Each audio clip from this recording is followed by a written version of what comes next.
Good morning, Giants.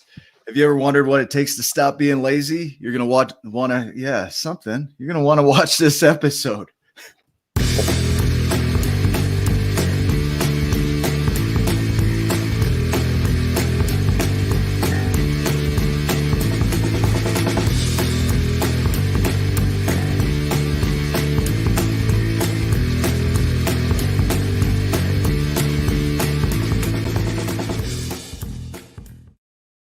Holy crap, man. There are no do-overs in live video. You just go with it. Man. At least you're not lazy about it. Wait, I like this. Are you a lazy bum? Yes. This is the show for you. That's what you should have said.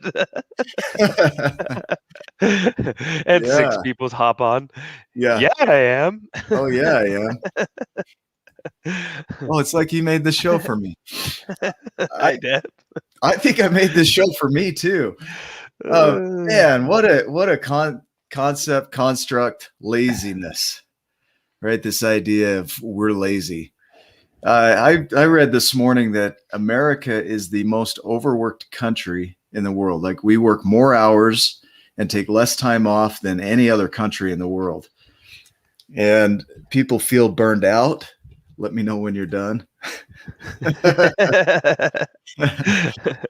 people feel burned out. They start to feel like, man, I don't measure up.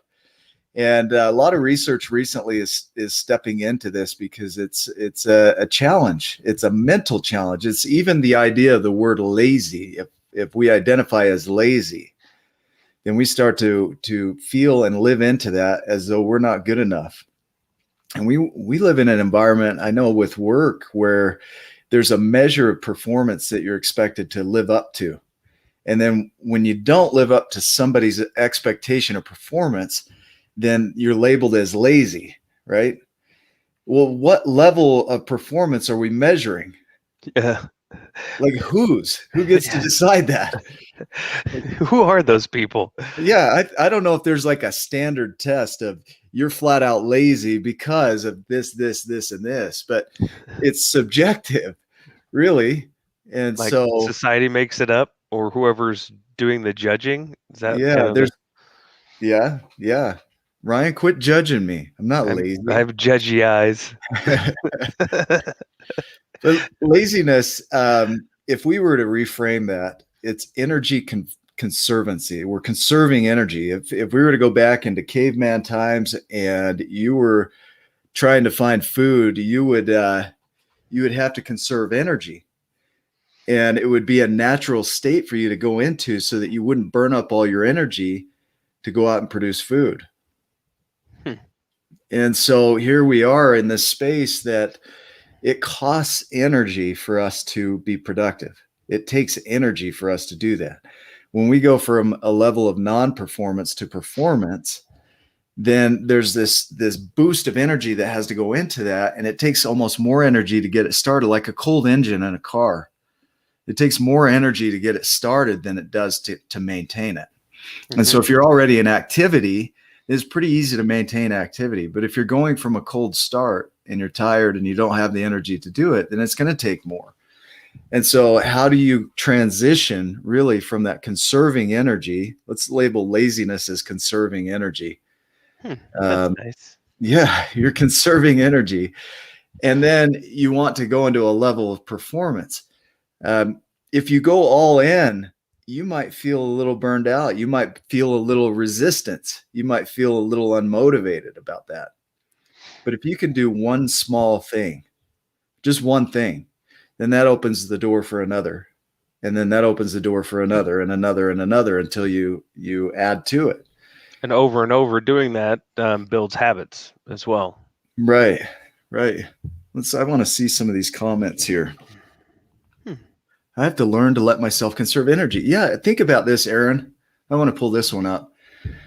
To conserve energy, if you have an illness and you're feeling tired and your energy is depleted in your body, and then you have a level of performance that's expected from somebody else and you can't live up to it, does that make you lazy?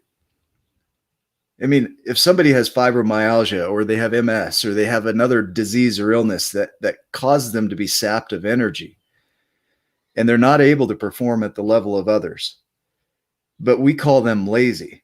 I know there's a gentleman that I work with that has Parkinson's. Mm-hmm. And you might look at this guy and peg him against some young kid who's a top salesman that has all the energy in the world. And if you compared those two together, you could easily say that this guy with Parkinson's is lazy, because we're using that relative term to describe somebody, their performance. That's all we're looking at. So I like that. It's at your own level. So when you start to look at your performance at your level, wherever you're at, you practice it later. Yeah. This makes me tired, so I need to rest. I've been practicing a lot. I'm taking a break. I'm done with this show.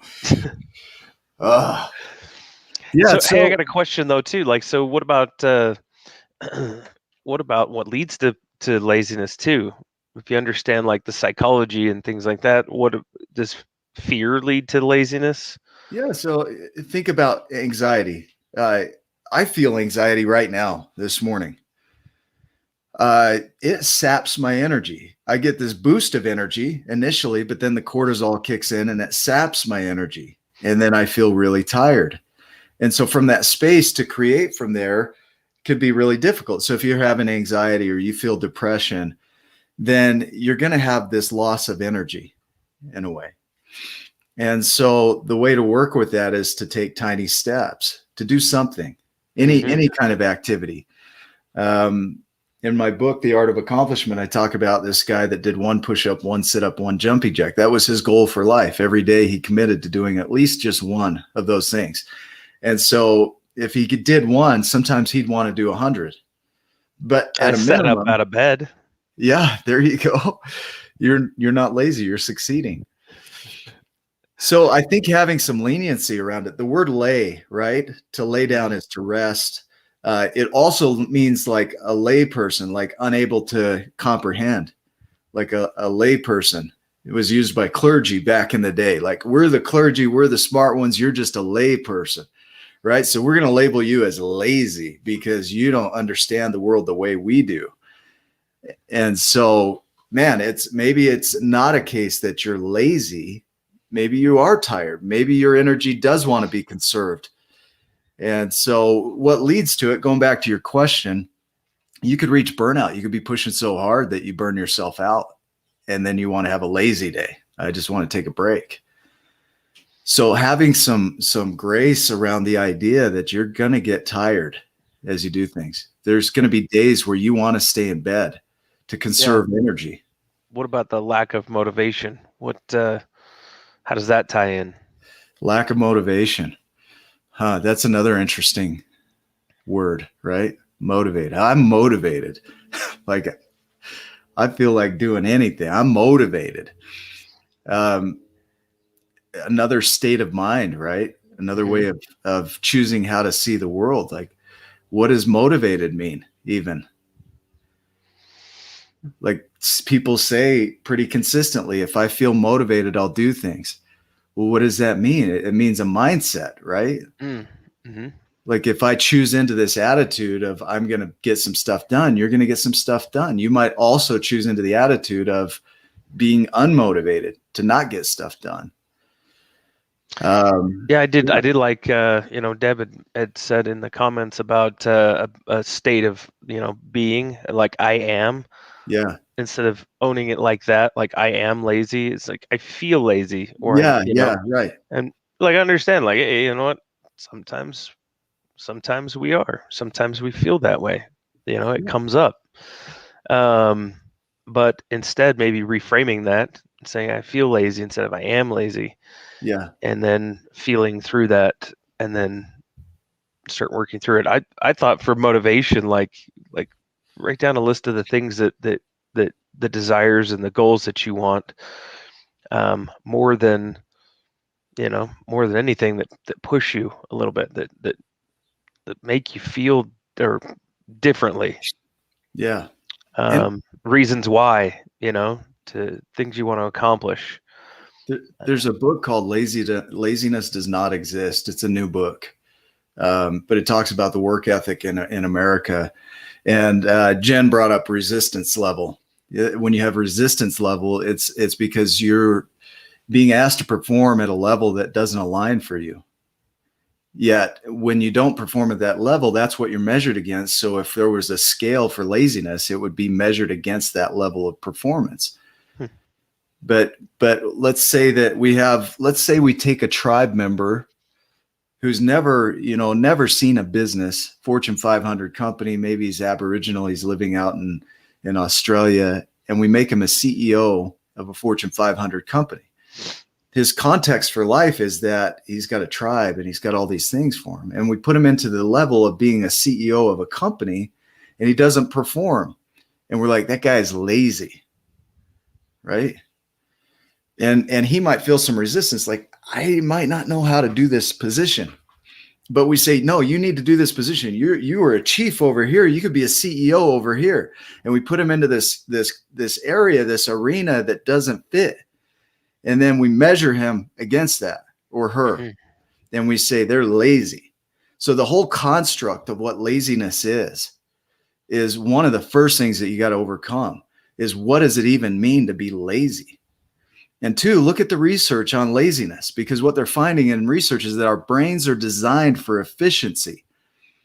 And so if you allow for that efficiency to be present, then you're going to give yourself some grace around being tired or laying in bed for a day, and then re-engage. That's the other thing, is re-engage. And if you're so tired that you can't re-engage fully, re-engage just one thing, one step, one small thing that you can do to get back into activity. I think that's a big thing right there, is that one step. I think sometimes we put so much weight on, like, I have to live up to that level right now. Yeah. It's the eating an elephant is overwhelming, or climbing Mount Everest is overwhelming. Well, it's not if it's one bite at a time or one step at a time. Inch by inch, it's a cinch. Yard by yard, it's hard. So you break that down, and then wherever you're, whatever your goal is, or what you want to accomplish, you break that down into simple steps and move towards it. And I think that that'll help a lot of people out there. Well, there's overwhelm or burnout. If there is, I saw that comment there. You can't compare a monkey to a fish and say, a fish can't climb a tree, so it's lazy. Einstein was a terrible insurance salesman, but came up with the law of relativity. Like, what is he lazy because he can't sell insurance? Yeah, he's the worst. He's the worst. What a terrible human, right? Let's write him off. Let's write him off. So really look at the context of what you're being measured against with laziness. Really look at the word and what it means for you. Really define it for you. And when you're feeling that sap of energy, do what you can from that level and re-engage from that level. And as you can do more, you do more. Mm-hmm. And so step by step, small steps, right? And you just move into it. And eventually you step out of that laziness, but you are going to go back to it. You're going to have days where you're sapped of energy. Does it mean you're lazy? I don't think so. I don't think so. Nice thing is all of you have giant potential. So whatever you want to do, be or have, you can do it. Yeah. Awesome. Okay. Any other thoughts, Ryan, outside of that? We're good. Perfect. Guys, make it a giant day. We'll see you in the next video. Love you too. I'm going to find a video to play to outro this thing.